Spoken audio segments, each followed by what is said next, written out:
Martins, tivemos diáconos, obreiros, no Brasil e no exterior, uma participação notável de irmãos de todo o Brasil e também do exterior.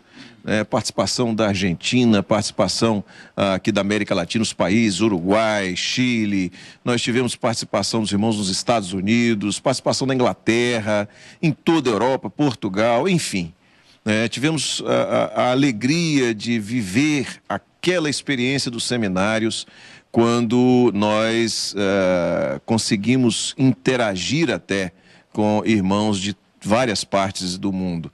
Foi uma bênção realmente, um seminário renovador, um seminário que marcou a nossa vida, o ministério, o serviço do diaconato, o serviço como obreiros. Foi algo que realmente foi muito esclarecedor e renovador para nós. Mas a gente agora está naquele momento em que se aproxima o culto, e o culto será ao vivo daqui do Manaim. O culto será conduzido daqui a pouquinho. E está comigo aqui, nesse nosso bate-papo, nessa conversa antes do culto, o pastor que vai conduzir, que é o pastor Kleber Freitas. Pastor Kleber, que é de Belo Horizonte, Minas Gerais, está conosco aqui. Kleber, a paz do Senhor, seja bem-vindo. A paz do Senhor, pastor Josias, aos irmãos que nos assistem, né? É uma grande alegria para nós, mesmo sendo da igreja, já convivendo há tanto tempo, mas poder estar aqui no Manaim, depois de tanto tempo fechado, né? Para mim foi uma alegria extraordinária. Aliás, esse é um assunto que é muito recorrente, né? As pessoas que entram em contato conosco sempre falam, há uma frase que é muito recorrente: ai, que saudade do Manaim. Verdade. E realmente o Manaim é um lugar que marca a vida de qualquer membro da igreja. Eu me lembro, Kleber, a primeira vez que eu tive aqui no Manaim, eu já contei essa experiência até numa conversa, e eu tinha 10 anos de idade, 1979. É muito tempo. É muito tempo. Eu vim com 18 anos, quer dizer, mas talvez se comparar a sua idade com a minha, não sei, deve dar na mesma data. E eu me lembro que a gente saiu de Recife, imagine o que era um ônibus em 1979, né? Nós já viemos de Belo Horizonte aqui, naqueles ônibus 90 graus. Pronto, é desse jeito. Esse aí, cadeira reta, sem cinto, banco de napa. sem motor, sem ventilação, quando chovia, era um sofrimento. Era um sofrimento. E agora, você imagina sair de Recife para cá, alguma muito coisa aí, 2.000 e poucos quilômetros de Recife para cá. E quando nós estávamos entrando aqui no Manaim, garoto, eu fui para frente do ônibus e fiquei olhando aquilo ali. Tinha uma faixa na entrada do Manaim: guarda o teu pé quando entrares na casa de Deus. E ali o Senhor me visitou meu coração. Eu vi que era um lugar diferente. Maravilha. O Manaim é um lugar diferente. Verdade. Estar aqui é muito bom, né? Muito bom. E Belo Horizonte, faz frio igual aqui? Olha, eu fiquei surpreso, mas como a gente sempre ouve a esposa, né? Aí eu trouxe uma série de coisas. Se você observar, eu estou um pouquinho mais cheio do que o meu normal. Do que o normal, né, Porque aqui de baixo não tem foi muita jantar, coisa. Não foi o jantar, não. Porque aqui está chovendo, né? Frio, a umidade naturalmente alta. Com frio dá uma reação... e tem um vento frio aqui, vai lá, né? Nos ossos. Isso. Então tem que se proteger bem. Mas é gostoso, o friozinho de vez em quando. Friozinho de vez em quando é gostoso. E o calor do espírito compensa. Mas está semelhante a Belo Horizonte. Está semelhante. Está frio assim nas noites, né? Nas noites está assim. Eu conheço bem a realidade de Belo Horizonte no inverno, porque a minha esposa é de lá. Então eu já tive a oportunidade, eu me casei inclusive nesse período do ano, e estava uma temperatura mais ou menos parecida com essa que nós estamos aqui. Então... Recife. Não. Quente. Para Belo Horizonte gelado, né? Pois é. Foi bem diferente. Foi bem diferente. Mas tá certo. Agora, Kleber, em relação ao seminário que nós tivemos hoje. Maravilhoso. Qual assim, a conclusão, que se você fosse falar aqui agora para os irmãos, para eventualmente irmãos ou irmãs que não assistiram por outros compromissos, porque não puderam e tal, qual foi a ênfase, qual foi o contexto do seminário e aquilo que foi tratado aqui? Para mim ficou muito claro o meu comprometimento em conservar minha bênção, né? Aquilo que Deus me deu pelo Espírito Santo, o conhecimento que eu tenho da palavra, as experiências que eu tenho com o Senhor, eu preciso de guardar isso, né? Conservar isso. E para eu conservar isso, eu preciso de estar no Espírito. Não tem outro jeito para mim, né? Eu preciso de jejuar, orar, madrugar e, como diz a palavra, vigiar, né? E nesse contexto, dificilmente, quer dizer, é impossível a gente perder esse bem que Deus nos deu, né? Com temor, eu diria até mais, não é por causa do frio, não, mas é com tremor, né? Diante da voz do Espírito Santo, nós precisamos realmente temer e tremer para que a nossa bênção seja conservada. O seminário, ele foi... Não é que ele foi direcionado, talvez não seja essa a expressão correta, mas o tema do seminário, a ênfase dada no seminário, foi para diáconos, obreiros, né, pastores. E existe um alcance que o servo, e quando a gente fala do servo, o que serve, aquele que está fazendo o serviço, seja ele diácono, pastor, obreiro, seja a senhora daquele grupo de senhoras responsável pelo trabalho de senhoras, seja professor de criança, grupo de louvor, instrumentista. É necessário ter a compreensão desse chamado como um bem maior. Então, quando você diz o seguinte... Diferenciado. Quando você diz assim, que eu para preservar, preciso adotar uma postura, né? É preciso entender o seguinte, que aquilo que se deve preservar é algo muito grandioso. Muito grandioso. Não tem nada que se compare na obra criadora com a bênção que Deus nos deu, ainda em vida, nessa obra criadora, Ele revelou a nosso coração o mistério da glória, né? Pelo qual nós devemos lutar. Eu não sei se eu já posso adiantar, né? Não, a gente vai... Você já quer falar sobre a mensagem, não é isso? Então vamos fazer o seguinte. Fala para os irmãos qual o texto que você vai ler, porque os irmãos já podem ir abrindo a Bíblia e preparando. Que texto que você vai ler? Salmos 27, versículo 4. Salmos 27, 4. Então anote aí, pegue a sua Bíblia, já pode abrir, já pode deixar preparado, já pode até começar a meditar nesse texto, Salmos 27, 4. Então, nesse texto que você vai abordar, e já continuando aquilo que você começou a falar, qual o direcionamento que você vai trazer? Olha o que Davi pediu ao Senhor.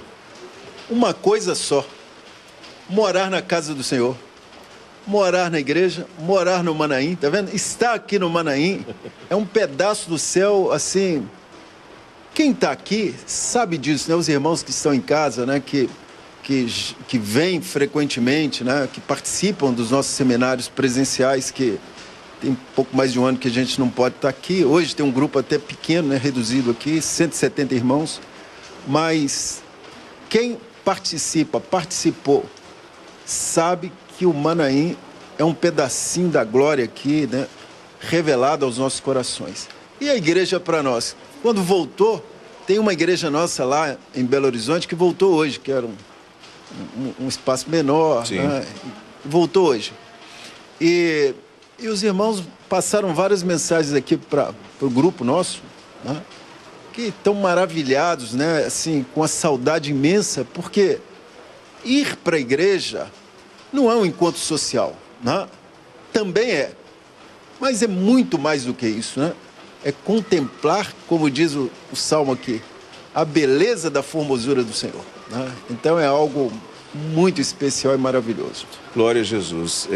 Estar no Manaim, estar na igreja, na casa do Senhor, assim, eu sempre faço uma comparação.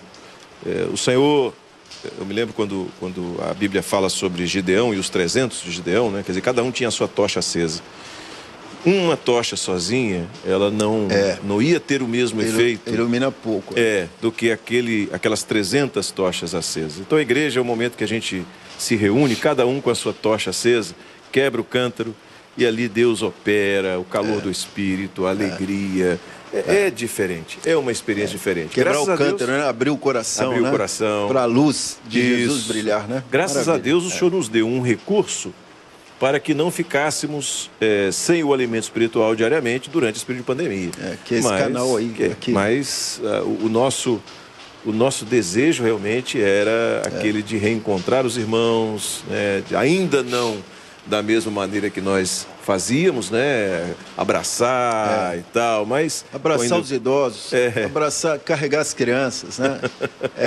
Os próprios irmãos, né? Às vezes a gente tem vontade de dar aquele abraço, mas realmente temos ainda essa limitação. A gente tem que se preparar. Não tem problema, porque no céu...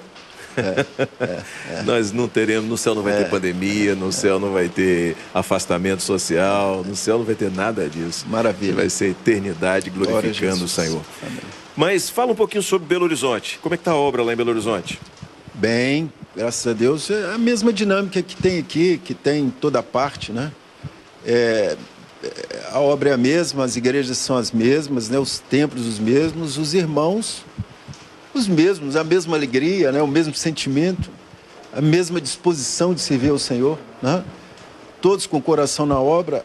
Eu que sou de lá e participo muito com os irmãos aqui, e também os irmãos do estado de Minas Gerais. A gente integra muito com os pastores de Minas Gerais. Então, cada um, eu diria para você, cada um melhor do que o outro, né?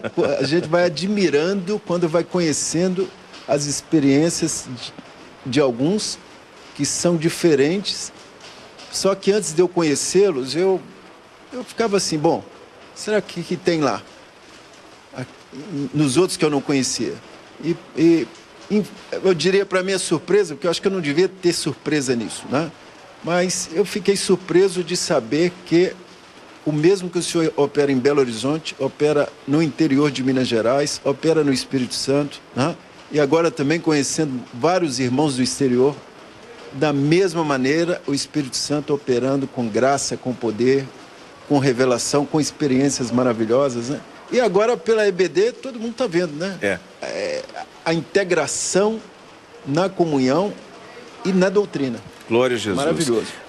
A nossa experiência, quando a gente viaja para qualquer lugar do Brasil e do exterior, é de quando a gente chega numa igreja, uma das nossas igrejas, então a gente se sente em casa. Verdade. Há uma testificação na hora, o clamor, os louvores. Verdade. Né? E a gente vai... Às vezes a gente dá... Eu vou te contar um segredo aqui. A gente está lá fora, o idioma é outro, mas o louvor é igualzinho. Aí projeta o louvor no idioma, a gente dá uma de poliglota e começa a tentar cantar naquele outro idioma. Né? Se alguém filmar, vai achar até que a gente sabe falar. A sensação de quem assiste é a mesma. É a mesma. Isso aí. Mas tá certo, agora são 19 horas e 43 minutos e a gente está aqui num espaço um pouco maior. A estrutura do Manaim demanda uma preparação um pouquinho mais complexa, né? Da parte técnica, né? E a gente já vai se preparando para o culto. Eu quero lembrar para os irmãos a importância de duas coisas.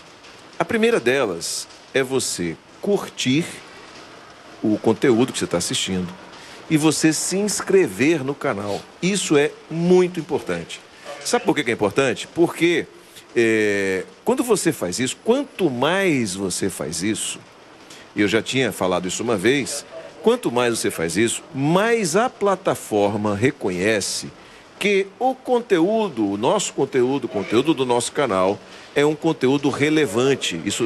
A expressão é essa. Isso dá relevância ao canal. Então, quando você faz isso, você já percebeu que quando você acessa o YouTube e que você sobe ali o feed do YouTube, você vê várias opções que a própria plataforma te oferece e que são associadas ao seu gosto, aquilo que você está acostumado a assistir no canal, o conteúdo que você está acostumado a consumir do canal. Então, por exemplo, você é um médico e você gosta de conteúdos de medicina. Então, o YouTube vai sempre te oferecer conteúdos de medicina. Mas, além de medicina, você gosta de um outro conteúdo, por exemplo, o automobilismo, só para usar um exemplo aqui que me ocorreu agora. Então o YouTube vai te oferecer conteúdos de medicina e de automobilismo e sempre vai te oferecer canais que você não conhece para que você conheça. Então, quanto mais relevante é o nosso canal, mais o YouTube vai oferecer a pessoas que consomem, por exemplo, conteúdo evangélico ou conteúdo religioso de maneira geral. Então, por isso que quando a gente curte, quando a gente compartilha, quando a gente se inscreve no canal, nós estamos ajudando a evangelizar. Esse é um recurso que está à nossa disposição, tá certo? Outro recurso importantíssimo, que a gente não se cansa de lembrar, 0800 707 3076. Esse número de telefone é um número para você ter na agenda do seu celular, tá certo? Você precisa estar com ele na agenda do seu celular. E você pode compartilhar. O número está aparecendo na tela, tem um QR Code aí ao lado do número. Você pode apontar a câmera do seu celular para esse QR Code e o seu aparelho será redirecionado para a ligação, se você quiser fazer a ligação. Se você está nos assistindo, você está precisando de uma bênção, está precisando de uma oração. E você explica, né? Se você conhece, você é membro da igreja, você pode explicar. Olha, isso aqui, a ligação é gratuita, o serviço é 24 horas, ninguém vai te pedir nada por esse serviço, ninguém vai te pedir contribuição, nenhum valor, nada disso não é o nosso objetivo. Nosso objetivo é transmitir a mensagem da salvação, é orar, é prestar uma assistência espiritual à pessoa que está ligando, tá bom? Então você pode compartilhar esse número, você pode usar esse número para evangelizar. Tem um parente seu, um amigo, um vizinho, que comenta com você, olha, eu estou passando um momento difícil da minha vida, uma luta, né? Você fala assim, olha, você vai ligar para esse número aqui, você não vai pagar nada, você não vai assumir compromisso nenhum, ninguém vai te cobrar nada, você vai ligar, você vai ser atendido, você vai dizer qual é o seu problema, você vai ouvir uma palavra, você vai receber uma oração.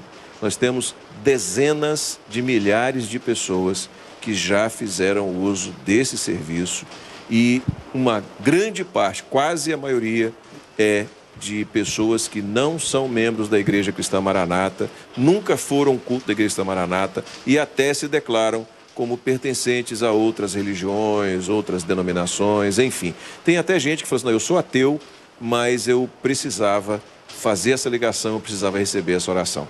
Então, são esses dois recursos que são à nossa disposição, à sua disposição, e você pode e deve utilizá-los sempre. Amém? Amém. Pastor Kleber Freitas. Sim. Então, daqui a pouquinho, você assume o culto, começa às 8 horas em ponto, conduz Amém. o culto dessa noite. Mande o nosso abraço aos irmãos em Belo Horizonte. Amém. Para a nossa alegria. Já estão recebendo Já lá. estão recebendo. Eu não posso falar mal de mineiro, entendeu? Eu sou casado com uma mineira, então eu já amo Minas na pessoa da minha esposa. Maravilha. Tá certo? Maravilha. Um abraço grande. Amém. A gente então vai começar a tocar alguns louvores agora e pontualmente às 20 horas nós entramos no ar com o culto desta noite, o culto do sábado, ao vivo, aqui do Manaim, de Domingos Martins. E amanhã, 10 horas da manhã, também daqui do Manaim, a Escola Bíblica Dominical, aqui no nosso canal no YouTube, você não pode perder. Deus abençoe a todos, a paz do Senhor. A paz do Senhor. Amém.